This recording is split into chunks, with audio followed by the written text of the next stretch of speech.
खरं म्हणजे सहज बाजूला नजर गेली तर नेहमीच खुर्चीत दादा असायचे आणि सभागृहामध्ये तर सुरुवातीपासून तर रात्री उशिरापर्यंत कितीही काळ सभागृह चाललं तरी आपल्या जागी बसलेले दादा हे आपल्याला या ठिकाणी पाहायला मिळायचे।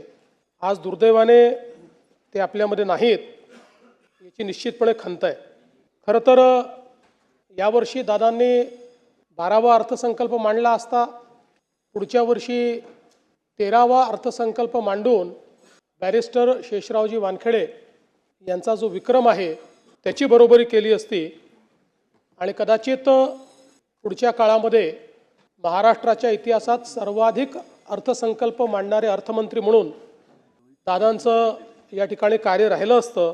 पण अचानकपणे दादा आपल्यातनं निघून गेले आणि यावेळी हा अर्थसंकल्प मांडण्याची जबाबदारी या ठिकाणी माझ्यावर आली।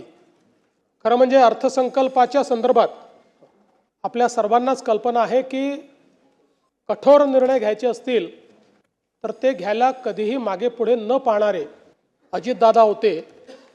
पण त्याचवेळी वित्त विभागाने लाडकी बहीण योजनेचा भार हा अर्थसंकल्पावर फार मोठ्या प्रमाणात पडेल आणि म्हणून याचा पुनर्विचार करावा असं सुचवल्यानंतर देखील त्या ठिकाणी ठामपणे निर्णय घेऊन तो विषय मंत्रिमंडळापुढे आणण्याचं काम करणारे देखील अजितदादा होते। आणि आपल्या सगळ्यांना आठवतं की लाडकी बहीण योजनेनंतर अजितदादांनी गुलाबी जॅकेट घालणं सुरू केलं होतं आणि आम्हालाही सगळ्यांना ते जॅकेट घालायला लावलं होतं। आता या सगळ्या गोष्टी केवळ आठवणींमध्ये आहेत आणि म्हणून मला असं वाटतं की संपूर्ण सभागृह अत्यंत या परिस्थितीमध्ये दुःखी आहे।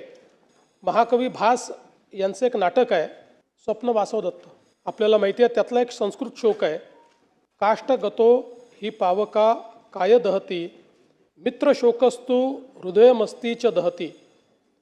याचा अर्थ असा आहे की लाकूड जळते तेव्हा तो अग्नी केवळ शरीर जाळतो, पण मित्रशोक हा हृदय आणि अस्थिलाही अर्थात आपल्या अंतस्थ आत्म्यालाही जाळतो। अजितदादांसारख्या एका सच्च्या मित्राचा सहप्रवासाचा असा मृत्यू होणं ही खरं म्हणजे केवळ राजकीय हानी नाही तर आपल्या सर्वांच्याच अंतःकरणाला प्रचंड वेदना देणारी अशा प्रकारची बाब आहे।